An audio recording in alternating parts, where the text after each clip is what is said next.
और इस वक्त एक बड़ी खबर आपको बताएं, रांची के कोकर अयोध्यापुरी में ईडी की कार्रवाई हुई है। जमीन कारोबारी रमेश गोप के घर पहुंची है ईडी की टीम।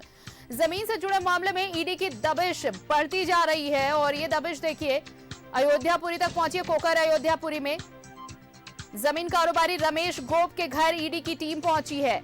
आपको बता दें कि भानु प्रताप प्रसाद का करीबी बताया जाता है ये रमेश गोप, जिसके यहां ईडी की दबिश पड़ी है। जमीन घोटाला मामला, ईडी की जांच लगातार बढ़ती हुई और अब देखिए कोकर स्थित रमेश गोप के घर भी ईडी की दबिश पड़ी है। वहां पर ईडी की टीम पहुंची है। भानु प्रताप प्रसाद जो सेना के कब्जे वाली 4.5 एकड़ जमीन मामले में जेल में बंद है पिछले साल अप्रैल से, उसका करीबी ये बताया जाता है रमेश गोप। और यहां पर ईडी की टीम पहुंची है। रमेश गोप के ठिकानों पर ईडी की दबिश पड़ी है। जमीन से जुड़े मामले में ईडी की ये दबिश। सहयोगी इमरान इस वक्त हमारे साथ फोन लाइन पर जुड़े हुए हैं। इमरान, भानु प्रताप का करीबी है रमेश गोप और अब यहां पर ईडी की टीम पहुंची है। देखिए, बिल्कुल जिस तरह से ईडी की कार्रवाई जारी है और ऐसे में कई ऐसे जमीन कारोबारी जो कि जमीन से जुड़े हैं और बड़गांव अंचल से या पूरा मामला जुड़ता हुआ दिखाई दे रहा है, तो ऐसे में इन तमाम लोगों के लिए ईडी की टीमें जो हैं आज सुबह से ही मल्टीपल लोकेशन पर छापेमारी कर रही है, जिसमें से एक जो लोकेशन है वो रांची के कोकर इलाके के अयोध्यापुर में जमीन कारोबारी रमेश गोप का अपना घर है, ठिकाना है, जहां पर ईडी की टीमें अभी पहुंची हैं और टीमें लगातार सुबह से ही इन जगहों पर पहुंच करके अलग अलग चीजों को खंगाल रही है। हालांकि बताया जा रहा है कि रमेश गोप जो है वो भानु का काफी करीबी है और करीबी होने के नाते उनके पास जो है कई दस्तावेज जो ईडी को मिले थे उसमें रमेश गोप का जिक्र था। तो इसके बाद से ही ईडी की टीम जो है इनके ठिकाने पर पहुंच करके कार्रवाई में जुट गई है।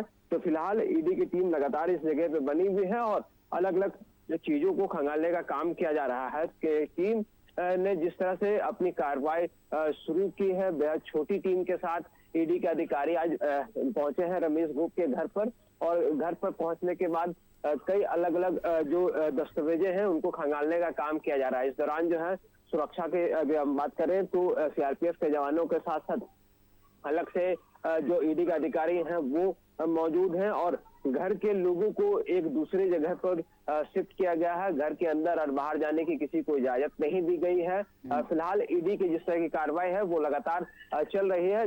कुछ वक्त के बाद ये सारी चीजें और भी स्पष्ट हो पाएंगे कि आखिर इस रेड के दौरान जो है ईडी को क्या कुछ बरामद हो रहा है और किस तरह की सूचनाओं पर किस तरह के तफ्तीश जो है ईडी अपने आगे बढ़ा रही है।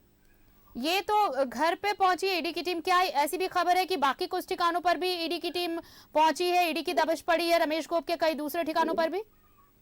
देखिए, रमेश गोप के मल्टीपल लोकेशन जो है उनके ठिकाने पर यह पूरी कार्रवाई चल रही है। तो कहीं ना कहीं रमेश गोप का जो फिलहाल कोकर स्थित जो घर है अयोध्यापुरी में, इस जगह पर टीम पहुंची हुई है और टीमें लगातार अंदर में काम कर रही है। इनके अलावे भी रांची के अलग अलग लोकेशंस जो हैं, कई अलग अलग ठिकाने जो हैं, उन तमाम जगहों पर भी ईडी की कार्रवाई जो है वह चल रही है और ये सारी चीजें अब से कुछ देर के बाद और भी सारी चीजें स्पष्ट हो पाएगी कि आखिर यह पूरी कार्रवाई जो है और किनसे ये पूरा तार जुड़ता है और किस तरह के लोग इस पूरे नेक्सस में शामिल थे।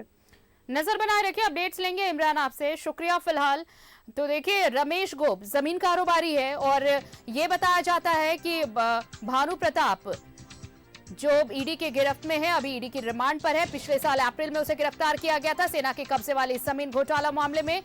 उसी भानु प्रताप का यह करीबी बताया जा रहा है रमेश गोप और अब रमेश गोप के ठिकानों पर ईडी की दबिश पड़ी है। फिलहाल कोकर स्थित जो आवास है वहां पर ईडी की टीम मौजूद है। दस्तावेजों की जांच चल रही है।